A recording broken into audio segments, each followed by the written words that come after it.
dependiendo de cada situación. Sin embargo, en Perú mucho de los estudios se hacen solo usando la ley de Jones, que es algo que hay que corregir. Entonces, al menos cuando en todos los estudios que he hecho con Golder se han usado atenuaciones. ¿Por qué? Porque el auditor internacional pues te dice, no, esa ley de atenuación tiene estos beneficios, pero tiene estos aspectos en contra, entonces no es muy recomendable solo usar esa ley. Influye el suelo, el tipo de suelo. Exacto, hay aspectos ahí. Siempre los estudios de peligro sísmico, lo recomendable, como les digo, es hacerlo para roca, condiciones de suelo tipo B, según el código internacional IBC. Entonces, eso respecto a subducción. Respecto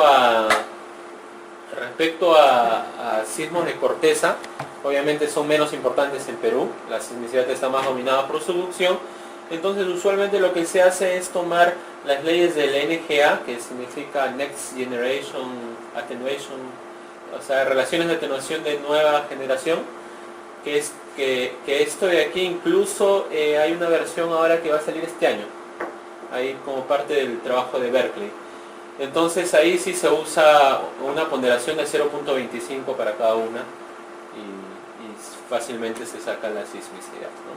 Entonces en Perú una de las otras leyes que se usa es el SAI. Entonces si ustedes ven muchos de los estudios de peligro sísmico que no han sido probablemente muy auditados y que podrían generar problemas en algunos casos, solo usan la ley de Jones y la ley de SAI.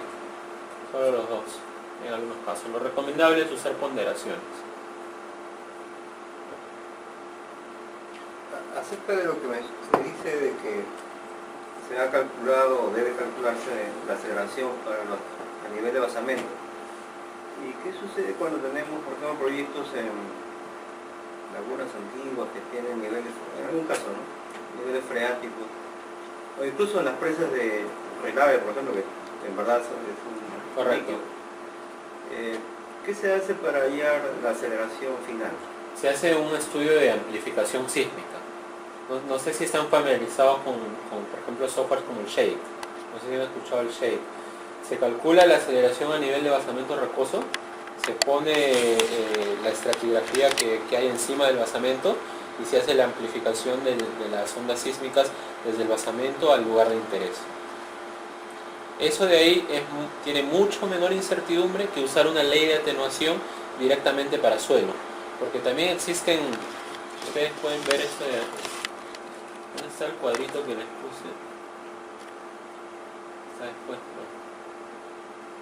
Miren que las leyes de atenuación están formuladas para roca, basamento rocoso ahí, para roca, y lo tienen para suelo.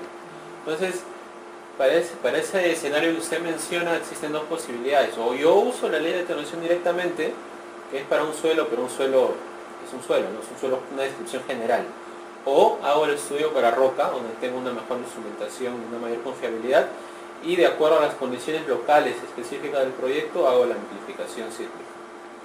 Básicamente hago mi perforación, hago mi geofísica, mido las velocidades de onda de corte, etcétera, etcétera, defino mis estratos, pongo la aceleración que tenga el peligro sísmico a nivel de basamento rocoso y hago la amplificación a nivel de la estructura o al nivel del terreno donde se demanda. Actualmente, bueno, justo en el proyecto de norma, el cambio de la norma de 030, la nueva propuesta es ya asimilar los diferentes tipos de suelos a los del tipo de la IBC, ¿no? Ok, ¿cuántos tipos de suelo hay en la Han última agregado norma? uno más. O sea, Solo 5 entonces. Solo 5. Ya. Y además de que ahora sí... Entonces no disculpe que lo interrumpa, sí. Entonces no ha cambiado absolutamente nada de lo que yo vi, porque yo entendía que iban a agregar más, porque justamente eran 5 tipos de suelo y eran 4 zonas, ¿correcto? Y bueno, básicamente eso. Okay. Pero luego le están agregando, al igual que en esa tabla americana, le están agregando la medición de velocidades de onda sísmica. Correcto. Justamente porque cuando hacemos los estudios de suelo tenemos el problema de definir bien el factor S, que es el factor de amplificación del suelo, para los cálculos sísmicos, y el factor T, ¿no? Periodo de vibración de Pero, mínima. Entonces, ante esa incertidumbre, ¿no? Que a veces dicen, no, pero debe ser el S de 0.9, que debe ser el 1.2, 1.4. Hay a veces mucha discrepancia, ¿no? Entonces, por ese motivo se estaba incluyendo los valores de cálculo de velocidad aún así. claro. En Chile ya lo usan, ¿no? Efectivamente, o sea, la norma es una recomendación, digamos, general, ¿no? Si hay estudio específico del sitio, lo mejor es usar esa data. Por ejemplo, si quieren calcular el periodo del suelo, básicamente es 4 veces el espesor del estrato dividido entre la velocidad de ondas de corte. Eso le da el T, que sería más recomendable usar ese periodo del suelo que el periodo genérico que les está dando la norma. Incluso la norma está más orientada a estructuras convencionales y suelos más o menos enmarcados dentro de un tipo en particular, ¿no? Pero obviamente un estudio específico del sitio, me imagino que la norma lo debe decir en alguna nota, si tienes estudio específico del sitio, eso debe pesar más que algo general. Entonces, sí, la geofísica se justifica, se usa, la velocidad de corte también y es algo favorable, ¿no? Permite definir mejor las condiciones. Solo quizás para una ayuda, porque justamente la norma, la E050 nuestra, de suelos y cimentaciones, tiene una gran carencia en cuanto a los ensayos que se puedan utilizar, definir los parámetros físicos, por ejemplo, el clase lagrado. De tu experiencia afuera, en algún caso has visto en algunos países cuál es su metodología para este caso. Nosotros tenemos grava abundante en Lima, ¿no? Sí. Y acá tendríamos que hacer un ensayo de corte directo in situ para poder hallar el parámetro phi y C. Generalmente es bien aceptado el uso de correlaciones, en ese caso con SPT. Pero en SPT no lo utilizamos porque simplemente no se puede introducir. No, simplemente no puede entrar. Sí. En ese caso, generalmente, en ese caso ya no sería un problema el ángulo de flexión, porque tienen un terreno bastante competente. Entonces, en ese caso estamos hablando de una grava de un ángulo de flexión probablemente mayor a 40 grados, 40, 45, por ahí. Entonces ahí, digamos, generalmente lo que se hace es, sabemos que el terreno es bueno, se hace un análisis, ¿cómo lo llamaríamos? Tengo el término en inglés, pero un análisis de sensibilidad, variando el ángulo de fricción, para ver cuáles son uno se pone en el peor escenario y en el mejor escenario. Usualmente lo que pasa es que la diferencia en costos y demás no es tanta. Entonces, no vale la pena invertir haciendo mucho sabiendo que la variabilidad misma no te va a variar demasiado el proyecto. Porque no estamos ante una situación de un suelo malo, por decirlo así.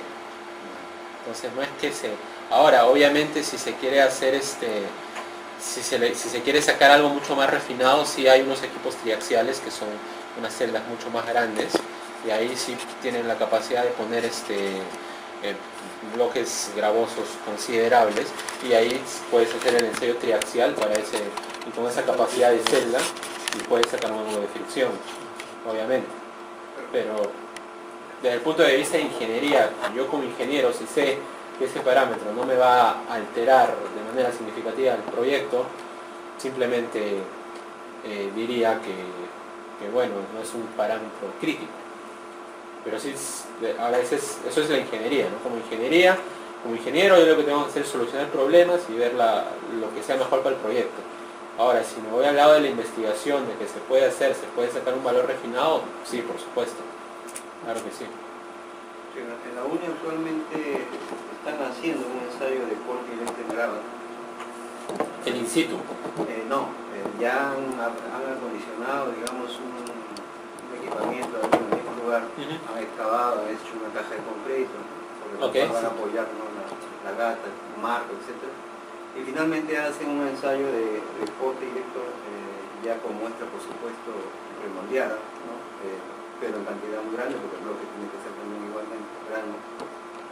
Y bueno, estamos haciendo este tipo de ensayos y estamos teniendo valores por encima de los 40 grados. Además, para conocimiento, el costo yo lo averigué estaba en unos 8.000 soles, ¿no? Ajá. Y que yo sepa, estaban ocupados de aquí creo hasta el mes de no sé cuánto, porque ¿Así? las ¿Claro? empresas mineras estaban solicitando este servicio. Sí, bueno, un ensayo, 8.000 soles. Sí, sí, corte directo de este tipo. Sí, creo que le sale más barato mandarlo fuera y después devolverlo. no sé, la verdad. No, Pero no he visto. después los ensayos, ayer estuvimos hablando también de los cortes directos que hiciste y bueno, en verdad esos ensayos están en el orden de los 20.000 soles, 30.000 soles Okay. que se hacen. Acá en Lima, bueno, sabrán de la literatura que por ahí hay, se han hecho de 6, 8 a 10 máximo ensayos de corte directo que hiciste, del año 72 a la fecha.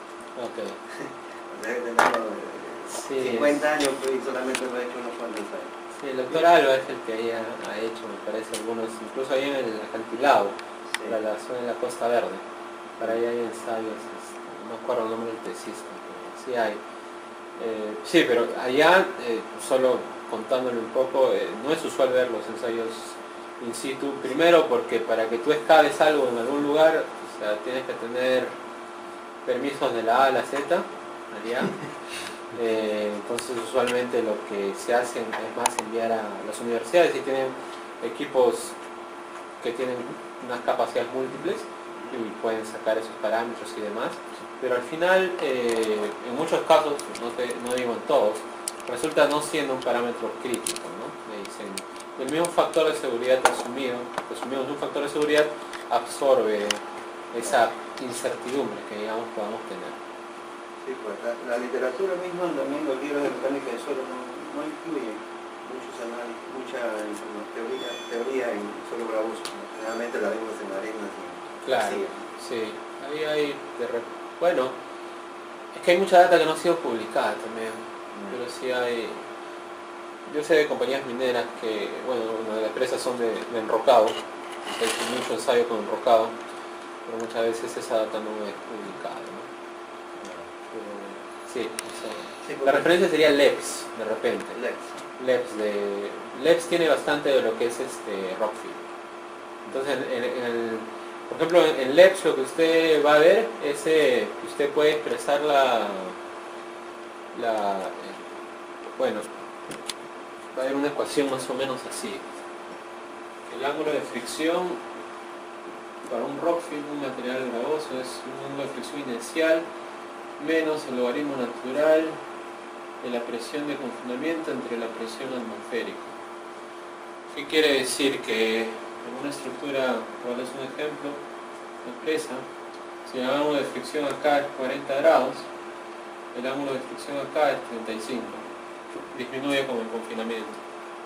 Eso se tiene que tener en cuenta en el diseño y demás, etc. Por ejemplificar. La referencia es LEPS.